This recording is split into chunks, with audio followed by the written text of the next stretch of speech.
Under coach Kevin O'Sullivan, Florida has produced a bevy of premium pitchers. Since 2012, 6 Gators pitchers have been taken in the top 50 picks of the draft. And with that many elite pitchers coming through a Southeastern Conference program, big-time pitching matchups are inevitable. Thursday brought one such matchup to McKesson Stadium in Gainesville, with top-ranked Florida hosting Auburn. Brady Singer and Mize, both preseason All-Americans and likely top 10 picks in the upcoming MLB draft, faced off on the mound. It was a highly anticipated pitchers' duel that drew more than 60 scouts and lived up to the pre-game hype. Singer outdueled Mize, and the Gators beat the Tigers 3-1 to open a key SEC series. O'Sullivan has seen many must-see pitchers' duels over the years, but he couldn't remember any during his Florida tenure that played out as well as Thursday's. He had to reach back to his days as an assistant coach at Clemson, when Clemson left-hander Tyler Lumsden matched up with Old Dominion's Justin Verlander. That matchup resulted in a 2-0 Clemson victory as Lumsden, who went on to be the 34th overall pick in the 2004 draft, outdueled Verlander, the second pick in 2004, but even that game, which took place a year before the Aces were drafted and happened in a very different era of college baseball, wasn't as electric as Thursday's. We've had a lot of matchups over the years with one of our guys going against another high draft from another team, but it's really hard to remember something like this, O'Sullivan said. This was a little bit different. It had a different feel to it. Mize has established himself as the favorite to be selected first overall by Detroit.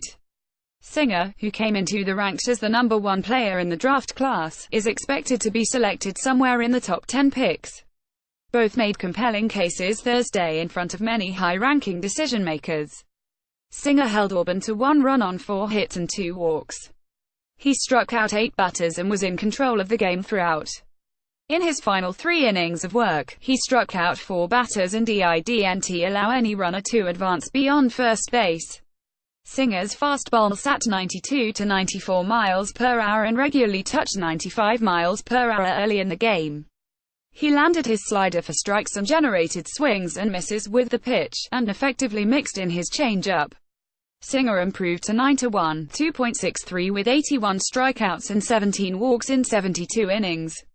He admitted to thinking a bit about the matchup in the weeks leading up to the game and said it was awesome to be a part of it. I think we both came out with an edge. We both knew it was a big game, Singer said. I don't think either one of us let it get to us. We came out doing our job. Singer has plenty of experience pitching in big games after last helping Florida win the national championship. He's pitched 14 times in the last 2 years in the NCAA tournament, against top 10 opponents, against rival Miami and now on the national stage of Thursday night. In those games, he is 9-3, 3.61 with 111 strikeouts and 15 walks in 67.1 innings.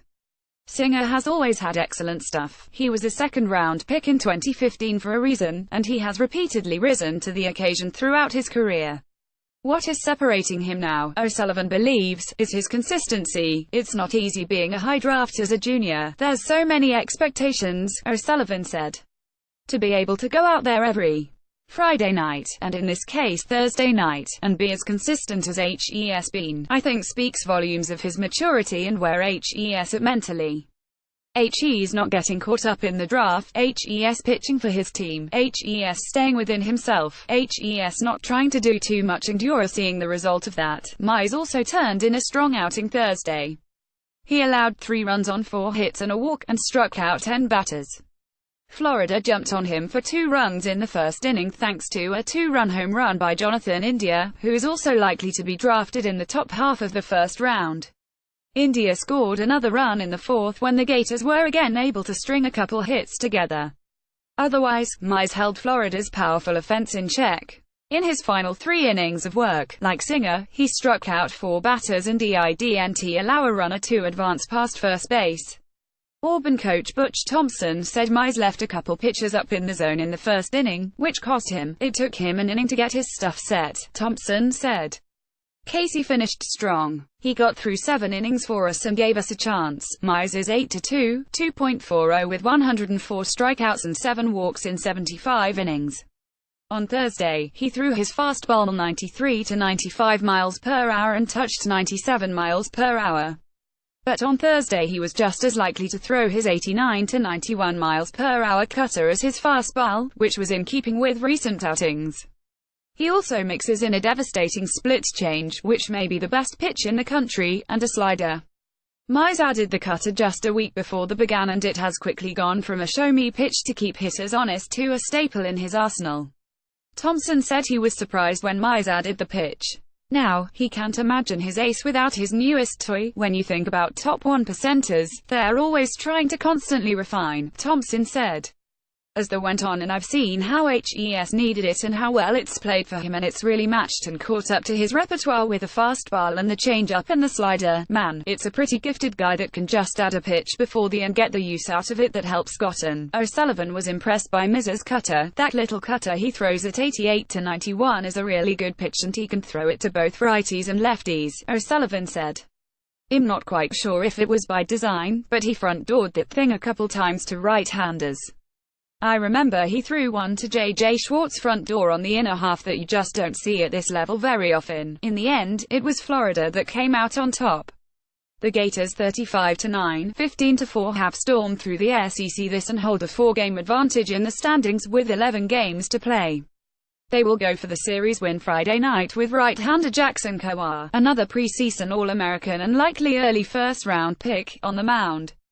But, for one night, the rigors of the SEC race and the postseason implications seem to fade away, outshined by two superstars duking it out on as big a stage as the regular can offer. It was unbelievable to come out and compete with him, Singer said. It was a really good turnout.